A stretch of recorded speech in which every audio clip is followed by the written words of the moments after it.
The next one is labeled reference number 0, page number 1892, I think. Right, Your Honor, page 1892. And we're going to start at the beginning, going up to 40, about 1 minute in.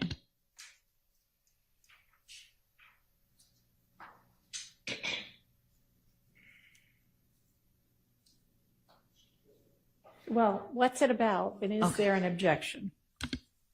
I'm sorry. Oh, so this is Mr. If the court is asking the state. This is the same two people talking again, right? Yes. Okay. I mean, is there anything beyond what's in the summary? And who is it they're talking about that they need to take down? Or can we tell? Head, and that is the person he is alleged to have sought the murder of. So this is the one that has to do with seeking permission. No, not from, this is the one that is count 56. Count 56 or Act 56? Count 56. 55. With the, where Mr. Dorsey and Mr. Summerlin are charged with conspiracy to commit the offense of murder. Okay, which is not is it also an act that? Yes, it's, all of the counts are also acts. Okay. All right. Okay. And the date is April the 15th. Okay, well, is there any objection to this one? I mean, it's clearly relevant.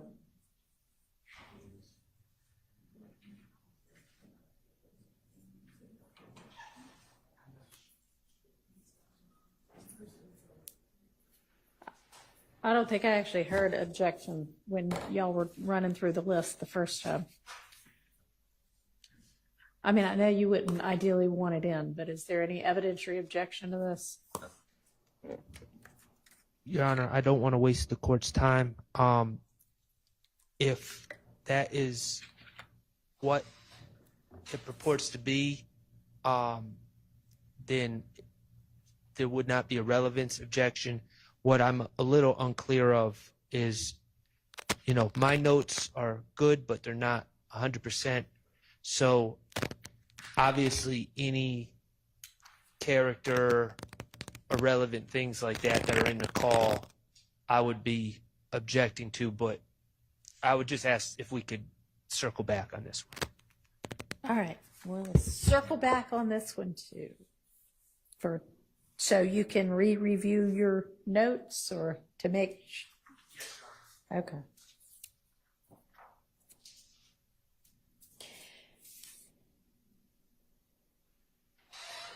All right. 1442, 1488.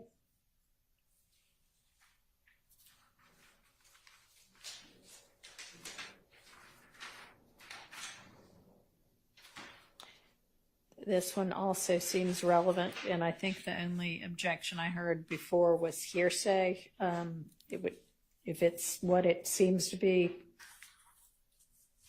seems like that would come in under the co-conspirator exception. Well, Your Honor, this is kind of the same. This is the cousin to my objections with Mr. Garlington. I'm not going to defend Mr. Sumlin in court if there's seems to be calls indicating that he is selling narcotics. It is what it is. But as far as being in furtherance of a conspiracy or involving anyone here or in any organization that the state has deemed a RICO organization, quote unquote YSL, I just don't see that. This is seems to be someone with their phone tap doing individual illegal activity on their phone. So, Well, I mean, it obviously is going to be for the state to prove beyond a reasonable doubt that any of this drug dealing was in furtherance of the gang, but that they can argue it. Whether they convince the jury of that or not, I don't know. Their evidence is not particularly strong that I've seen so far on this. But I'm not the decision maker with regard to that, so. I mean, this is just a little bit different of a call because this isn't even two people. This is a drug dealer telling a drug purchaser, hey, meet me at this spot so I can sell you some drugs. Yeah. I just not seeing the relevance link for why we're here. If they charged Antonio Sumlin with selling drugs in 2022, I would completely get it. But that's not why we're here. And Your Honor, this is a perfect example of one that the web has came into evidence in multiple ways through testimony. I believe it was written in Instagram messages from 2015. This is 2022. Mm-hmm. And Antonio Sumlin says, I'm going to be at the web, which is a place where drugs were sold in a common hangout. And the person on the call says, you mean Slug's old spot, who was Trontavious Stevens, who testified, was a witness in this trial, whose nickname is Tick, and also Slug. And Antonio Sumlin says, yeah, but it ain't Slug old spot anymore. So you have something from 2015, a spot that YSL members hang out and the state puts forth drugs were sold at, that has passed hands over the years. And you fast forward to 2022, the state would ask Mr. Sumlin questions about this. And if he said, I've never heard of the web, I don't know who Slug is or Trontavious Stevens is, and I definitely don't know he ever used to have some spot called the web, we would impeach him with this very brief portion. So I view this more so as a impeachment with, and again, Mr. Sumlin's going to be testifying.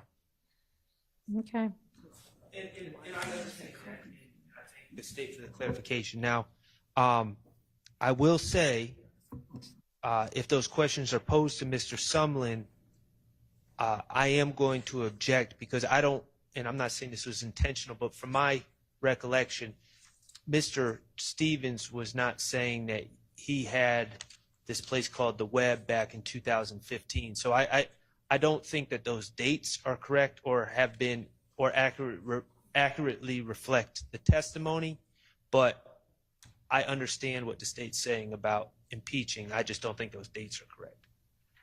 Okay. Well, But I don't want Mr. Sumlin to be confronted with false dates and then deny it, and then all of a sudden we're saying. Okay. Well, I was about to say to the state, you better make sure what the facts are that have come in before you ask it in that specific of a way. Yes, Your Honor. And Ms. Love and Ms. Hilton both said that, and Mr. Shard, the date, in my brain, I thought it was 2015 because this came into the trial. Okay. Well, just but make it's sure 2022. what it is. So that before you Instagram ask post. about it. Okay.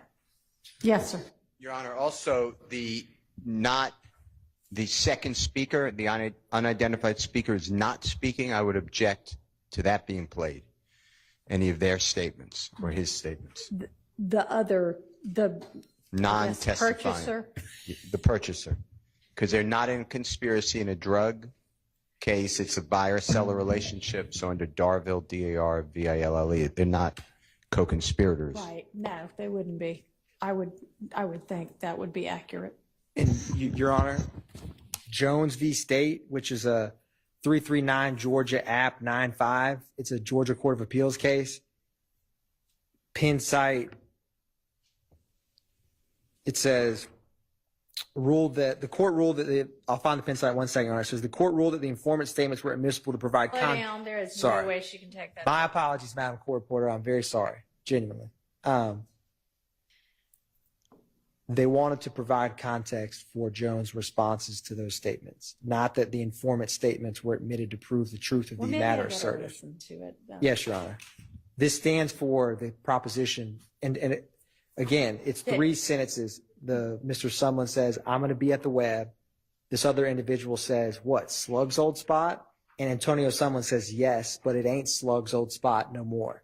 So if you just had Mr. Sumlin saying, I'm going to be at the web, yeah, but it ain't Slug's old spot no more. I mean, it's literally this male saying 4 words. Okay. What, Slug's old spot? I think it gives context to Mr. Sumlin's response. Okay, and then does that caller say anything else?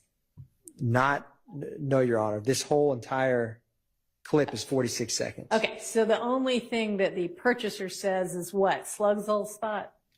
Yes, Your Honor. Okay. In terms of the part that the state would be asking Mr. Sumlin, and if necessary, impeach him with this portion. All right, I mean, I would think that would be okay to come in to provide context. And that's 339 Georgia App 95 is that what you said?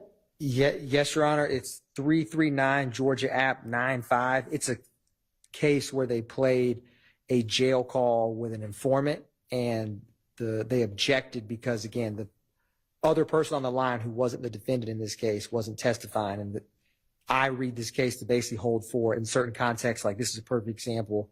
If you're playing a recording and you need to have the context, you're not offering the other person's words for the truth of the matter asserted. Like the state's not offering this male was that Slug's old spot for the truth. It's because Antonio Sumlin responds, yes, but it's not Slug's spot anymore. And again, Mr. Sumlin will be testifying.